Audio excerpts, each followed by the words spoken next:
ug makanato ug gusto niya nga ato siyang higugmaon. Gusto usab niya nga atong higugmaon ang uban. Siya ang labing gamhanan, ang maglalalang sa tanang butang.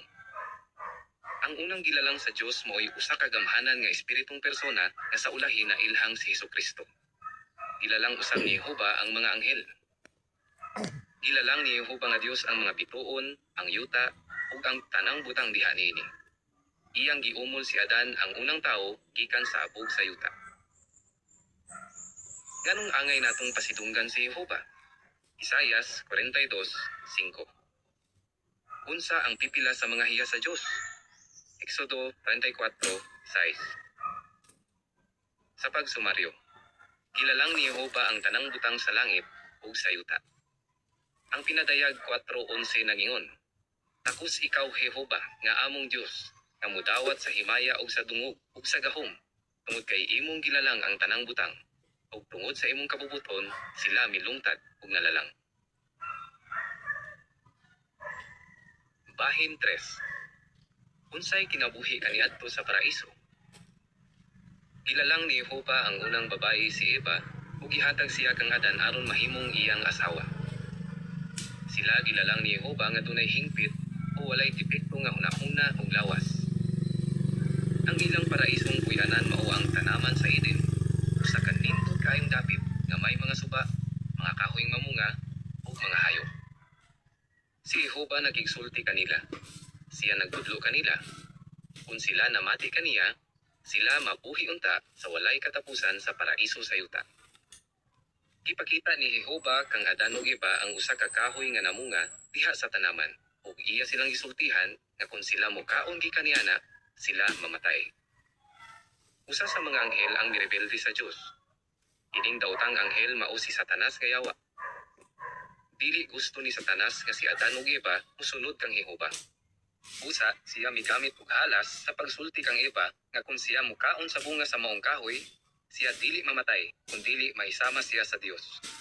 Siyempre, pakat kadto. Sa pagsumaryo, gihatagan ni Jehova si Adan ug Eva og daghang maayong butang.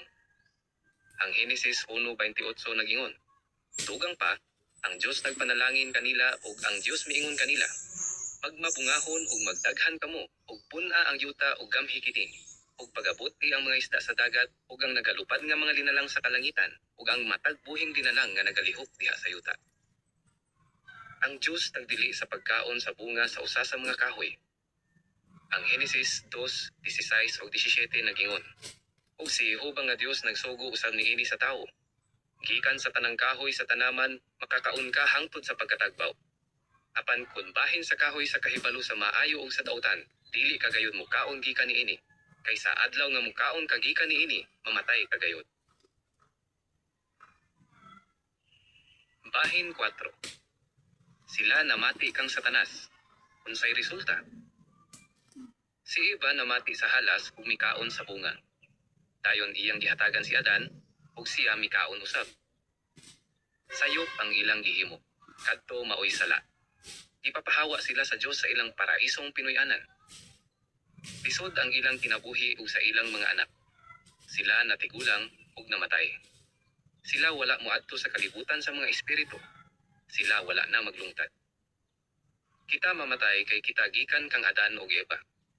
Ang patay dili makakita, makadungog, o makabuhat sa bisan unsa. Dili buot ni Jehova nga mamatay ang tao. Sa dili madugay, iyang banhawon ang mga patay. Kung sila mamati kaniya, sila mabuhi sa walay katapusan. Nganong kita mamatay? Roma 5:12. Ang kamatayon mawala na. Unang Korinto 15:26. Sa pagsumaryo, si Adan ug Eva misupak sa Dios. Usa sila namatay. Ang Henesis 3:6 ug 23 nagingon, niana nakita sa babayi nga ang kahoy maayong kanon ug nga kini takos panganduyon sa mga mata. Oo, ang kahoy tilinguhaong tanawon. Usa siya mikuha sa bunga niini ug mikaon niini. Umani ana, siya mihatag usab og pipila sa iyang bana sa dihang nahiuban na kaniya ug siya mikaon niini. Iana si Jehova nga Dios nagpapahawa kaniya gikan sa tanaman sa Eden aron sa pagtikad sa yuta nga gikan niana siya gikuha. Ang patay walay kinabuhi sama sa abog. Ang Henesis 3:19 nag-ingon, sa singot sa imong naong ikaw magkakaon sa tinapay, hangtod nga ikaw mobalik sa yuta, kay gikan niini ikaw gikuha. Kay abog ikaw ug sa abog ikaw mopauli. Bahin 5. Ang dakong lunok, kinsay namati, kinsay wala. Si Adan ug Eva nakabatog mga anak, ug ang mga tao misanay sa yuta. Sa ulahi, ang pipila ka anghel mituyog kang Satanas sa pagrebelde. Sila nanaog sa yuta ug nagsulob og lawas sa mga lalaki aron makigminyo sa mga babae. Ang mga babae nanganak og labaw tawhanong mga anak nga mapintas og kusgan. Ang kalibutan na punog daotang mga tao. Ang Biblia nagingon, ang pagkadautan sa tao dagaya diha sa yuta ug ang matagkiling sa mga hunahuna sa iyang kasing-kasing dautan lamang sa tanang panahon. Si Noe mo'y maayong tao. Isultihan ni Jehova si Noe nga iyang laglagon ang daotang mga tao pinaagig dakong lunok. Isultihan usab sa Dios si Noe nga maghimog dakong barko nga tawgon og arka ug pasudlon ang iyang pamilya ug ang tanang matang sa hayop. Ipasidan-an ni Noe ang mga tao sa nagsingabot nga lunok apan sila wala mamati. Ang uban nasuko ug nagbiay-biay kaniya. Sa dihang nahuman ang arka, ipasulod ni Noe ang mga hayop. Sa pagsumario, dautan ang kadaghanang tao sa panahon ni Noe. Ang Henesis 6:5 nag-ingon, niana nakita ni Jehova nga ang pagkadautan sa tao dagaya diha sa yuta ug ang matagkiling sa mga hunahuna sa iyang kasing-kasing dautan lamang sa tanang panahon. Si Noe namati sa Dios ug naghimog arka. Ang Henesis 6:13, 14, 18, 19 ug 22 nag-ingon, human niana ang Dios miingon kang Noe, ang katapusan sa tanang unod miabot sa akong atubangan, tungod kay ang yuta na puno sa kapintasan